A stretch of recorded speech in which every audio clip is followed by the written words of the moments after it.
ప్రకాశం జిల్లా మార్కాపురంలో వెలుగొండ ప్రాజెక్టు ప్రారంభోత్సవం సందర్భంగా పీసీపల్లి మండలం అలవాలపాడు పాలేటి గంగమ్మ తల్లికి మంత్రి డోలా బాల వీరాంజ స్వామి ఎమ్మెల్యే ఉగ్ర నరసింహారెడ్డి మొక్కులు చెల్లించారు. అనంతరం ట్రాక్టర్ ర్యాలీలో పాల్గొన్నారు. 30 ఏళ్లుగా ఈ ప్రాంతం ప్రజల కలగా ఉన్న వెలుగొండ ప్రాజెక్టు ప్రారంభం చారిత్రాత్మక ఘట్టమని మంత్రి అన్నారు. ప్రారంభోత్సవానికి ప్రజలు పెద్ద ఎత్తున తరలి రావాలని పిలుపునిచ్చారు.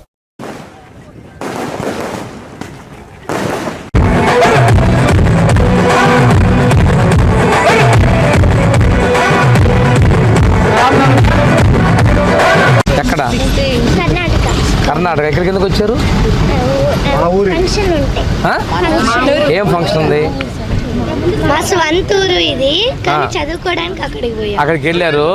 కానీ ఇప్పుడు ఏం ఫంక్షన్కి వచ్చారు? ఊళ్ళో ఇంట్లో ఫంక్షన్కి వచ్చారు. గృహప్రవేశం. కన్నడలో ఏమంటారు గృహప్రవేశాన్ని? గృహప్రవేశం అంటారా? ముందు 4 టైమ్స్ చూసావా? ఎప్పుడు నువ్వు ఏ క్లాస్లో చూసావు అన్ని?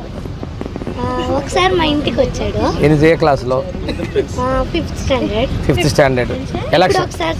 ఎలక్షన్స్ కోసం వచ్చాడు, ఓట్ల కోసం వచ్చాడు. ఇప్పుడు అంతేనా? కాదు, మా ఇంటి అదే మీ కర్ణాటకకు వచ్చాడా? ఓకే.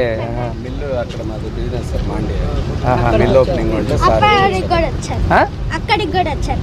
నువ్వు కూడా కర్ణాటక వచ్చానా? ఓయ్, నువ్వేం చదువుతున్నా?